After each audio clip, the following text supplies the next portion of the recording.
University of Immaculate Conception proudly presents the candidates for Doctor of Philosophy in Education, Major in Educational Leadership. Witness the highlights of their world-class internship as they hone their knowledge on different views of education, bridging the gap. Witness and experiences and improvements collectively, contributing to shape different leadership brands. Dive into this experience as we elevate educational leadership from Bangkok to the world's visionary administrators. Prepared by Mr. Marjavine Lapiras.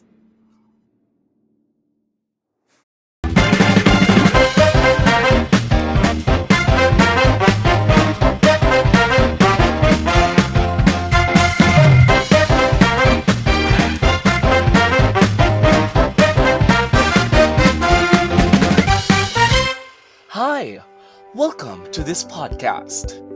Today, we will talk about elevating educational leadership from Bangkok to the world's visionary administrators. We have prepared 5 vigorous questions. First question is that narrate your most significant experience before, during, and after the internship. You may supplement your narration with pictures and videos. Well, I was dedicated. I was decided a PhD student specializing in educational leadership. Eager to expand my horizons, I eagerly accepted the opportunity to attend an educational conference in Bangkok, Thailand. The prospect of engaging with experts and institutions in the field excited me, and I prepared diligently for the journey ahead. And that means growth is accepted, and I am looking forward with all the engagements. During the internship, upon arriving in Bangkok, I was immersed in a vibrant and enriching environment. The educational conference brought together educators, researchers, and even great scholars from around the ASEAN region. I actively participated in discussions, workshops, and presentations that centered on innovative pedagogical approaches, leadership strategies, and even connectivities. During my stay on Vilaya Ratchavat Alangkorn University, one of the highlights of our internship, I have walked through their campus and I was so captivated by the future and fusion of traditional Thai architecture and modern educational facilities. Not only that, the interaction with the local students provided valuable insights onto their educational experience and aspirations, most especially when they have shared their researches. The opportunity, together with the AUN or ASEAN University Network, was truly an eye-opener. It provides us more collaborations with professionalism and, of course, educators who are dedicated to enhance education not only onto their local region but all around the ASEAN region. And aside from that one, it extended us and double-checked our dedication to the global standards. And of course, our SEMEO collaboration are just the same, equally important with AUN. These initiatives aimed on improving educational quality and even opportunities that left a last impression not only to them but most importantly to me. After the internship in Bangkok left an indelible mark on my academic journey.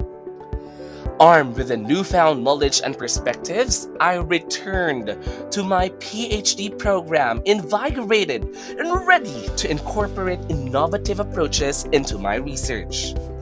The connections that I made during the internship continued to shape networks, enabling ongoing discussions and collaborations with fellow educators and researchers. So, as a general, I think and I really believe that this Bangkok experience is truly a transformative experience that fueled my passion for educational leadership and even enriching my academic journey. So, that's it. That's my experience for my Bangkok educational tour. Now, let's move on with the second question. We have here a very interesting question. What are the things you learned, unlearned, and relearned because of your experience in the internship? Well, first things first, things that I learned. Well, I learned about global perspective. The internship in Bangkok exposed me to a diverse range of educational approaches and philosophies from the ASEAN region. And it enabled me to engage to other educators and even researchers from different cultures, expanding my understanding on how education shaped by local context and global influences. Next one is the innovative pedagogies. The conferences coming from AUN and SEMEO are actually an introduction for me to innovative teaching and even learning methods that I had not encountered before. I learned about approaches that prioritize student engagement, critical thinking, and even experiential learning, which I now integrate into my own research and teaching practices. Next one is, of course, the interacting with participants from various countries improve my cross-cultural communication skills. I'm not really good in speaking, but it really pushes me to communicate to them and, of course, extend the context of what I'm trying to say. So those are the things that I have learned during the trip. Now, for the things that I learned, we have two over here. Well, before, I am truly believing that one size fits all approach. However, the internship challenged me and my precious belief in a standardized education system. I unlearned the idea that there is a universal or best way to educate and lead. Instead, I realized the importance of tailoring educational strategies to meet the unique needs and cultural backgrounds of students. Next one is the sole focus on theory. Well, while theory remains essential, I unlearned the notion that practical application is secondary, witnessing the real-world initiatives of SEMEO and even by the ASEAN University Network that highlights the significance of combining theoretical knowledge and actionable strategies for tangible impacts. Now, for the things that I relearned, well, first and foremost, we should continue learning. The internship rekindled my appreciation for lifelong learning. And aside from that, adaptability, experiencing different educational systems and environment reaffirmed the value of adaptability. Well, those are the things that I learned, unlearned, and relearned during this educational trip. Now, let us have here our third question in the house. How do those experiences in the internship shape your beliefs as an administrator or a future administrator? Well, for this one, I have three answers.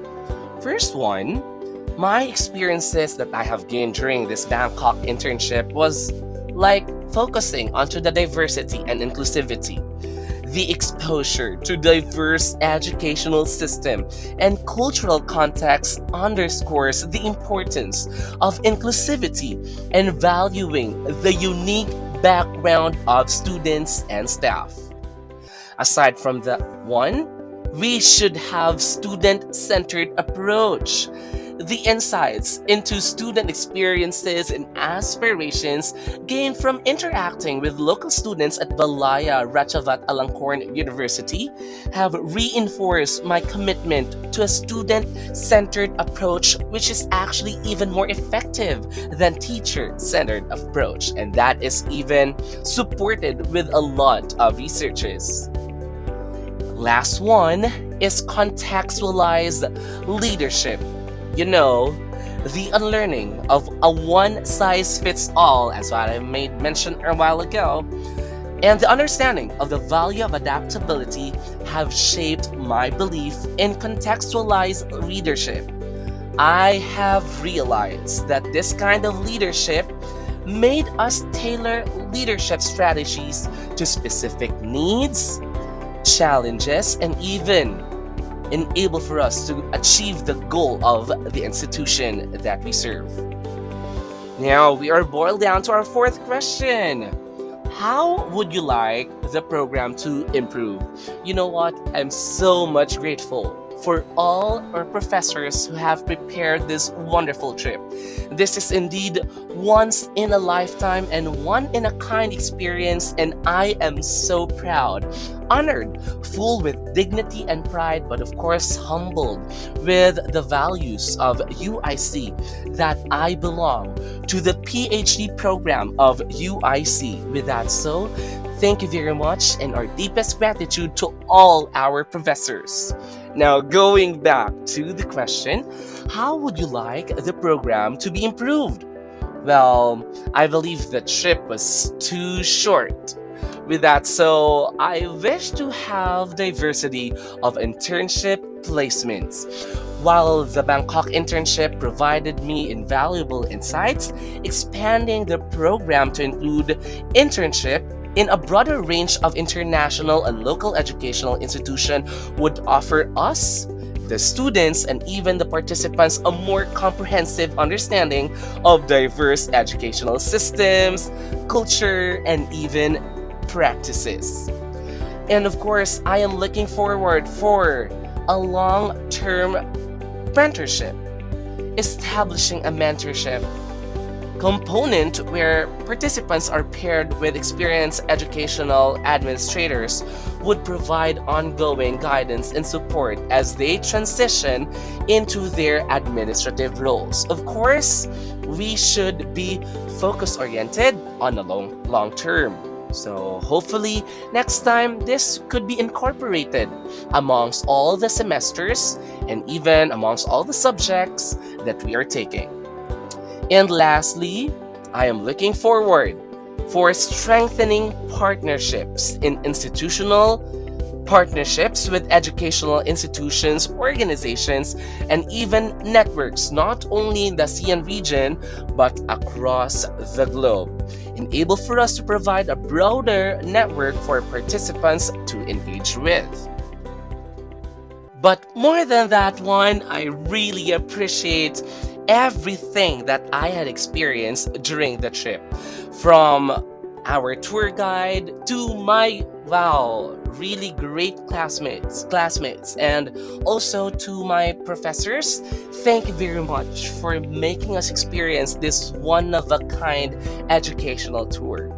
Now, we are boiled down to our last question. How do these experiences improve my leadership brand? You know what? Until now, I am still finding the perfect fit educational leadership brand to me as an administrator.